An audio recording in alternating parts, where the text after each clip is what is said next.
নীল পানির কথা চিন্তা করলে যে দেশটির কথা প্রথমে মাথায় আসে সেটি মালদ্বীপ। মালদ্বীপের সমুদ্রের পানি এতটা সুন্দর হতে পারে তা চোখে না দেখলে বোঝা যাবে না।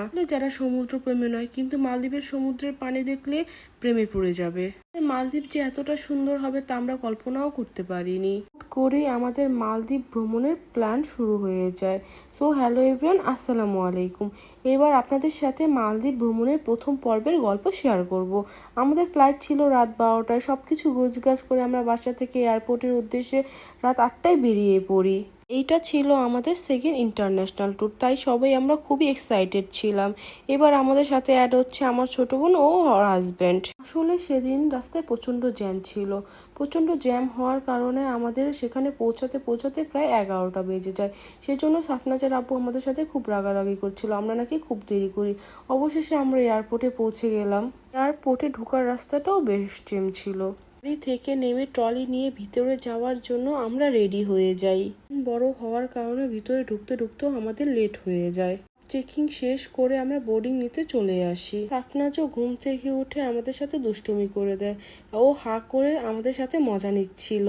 আমাদের যেতে যেতে এতটাই লেট হয়ে গিয়েছিল যে আমরাই সবার শেষে বোর্ডিং নিয়ে নিয়েছিলাম। দেন আমরা ইমিগ্রেশন কমপ্লিট করে লাউঞ্জে চলে যাই। সাফনাজের আপুর খেতে ইচ্ছে হচ্ছিল না, তাই সাফনাজকে নিয়ে সে বাইরে থাকে। আমি আর আনিকা লাউঞ্জে চলে যাই।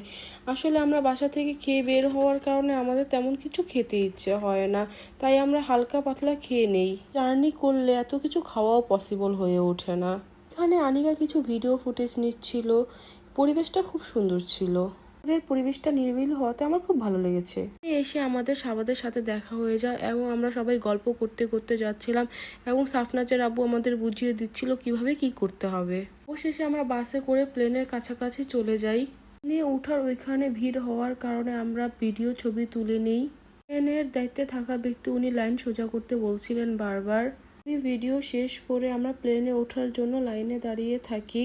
মজার বিষয় হলো আমরাই সবার শেষে প্লেনে উঠি এবং আমরা সবকিছুতেই দেরি করে ফেলি, তার জন্য আমাদের কোনো আফসোস নাই। অবশেষে প্লেনে উঠে আমরা আমাদের সিটে বসে পড়ি। সিটে বসে সাফনাজকে খাওয়াই আমরা আবারও ঘুম পাড়িয়ে দিই ওকে। এবার আমাদের প্লেন ছাড়ার সময় হয়ে গিয়েছে এবং কেবিন ক্রু আমাদের সবাইকে বুঝিয়ে দিচ্ছিল কিভাবে সিট বেল্ট পরতে হবে এবং অক্সিজেন মাস্কের সবকিছু বুঝিয়ে দিচ্ছিল। বিমানের গ্লাসটা ময়লা হওয়ার কারণে বাইরে তেমন কিছু বোঝা যাচ্ছিল না। সেদিন ভালোই কুয়াশা পড়েছিল। আস্তে বিমান উপরের দিকে উঠছিল এবং উপর থেকে ভিউগুলো দেখতে খুবই সুন্দর লাগছিল। লাইটগুলো তারার মতো জ্বলজ্বল করছিল। আমার মনে হচ্ছিল আমি পাখির মতো আকাশে উড়ে বেড়াচ্ছিলাম। আমাদের ফ্লাইটটা ছিল ট্রানজিট ফ্লাইট, তাই 3 ঘন্টা আমাদের শ্রীলঙ্কায় অপেক্ষা করতে হয়।